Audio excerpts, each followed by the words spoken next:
Bonjour, aujourd'hui nous allons voir comment exécuter le mouvement de l'épaulé dans de bonnes conditions et surtout en sécurité. Donc pour cela on va appliquer ce qu'on appelle des principes fondamentaux, c'est ce qui va nous permettre de faire correctement le mouvement. Donc pour ceci, on va commencer sur ce qu'on appelle une position de départ. Donc pour celle-ci, l'écartement des pieds doit être égal ou légèrement supérieur à la largeur du bassin.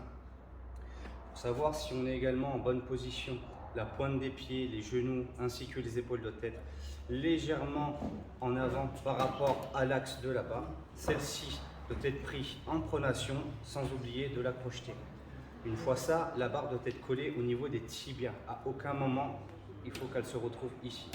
Donc là, on est prêt sur une position de départ et on va pouvoir commencer le mouvement. Donc à ce moment-là, on va commencer à pousser sur les membres inférieurs, arriver sur le passage des genoux, juste au-dessus, à ce niveau-là. On va commencer à être sur ce qu'on appelle une phase d'accélération. Donc c'est là où on va commencer vraiment à mettre de la puissance sur le mouvement. Arriver aux 2/3 de la cuisse, donc à peu près à ce niveau-là.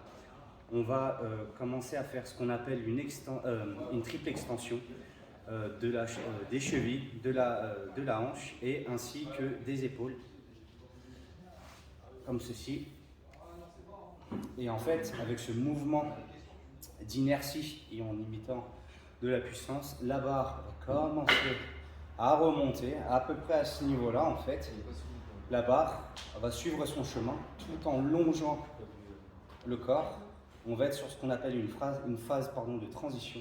Et à ce niveau-là, on chute, on regarde bien droit devant soi, on stabilise, on remonte, les pieds bien parallèles, et là nous avons bien exécuté un épaulé.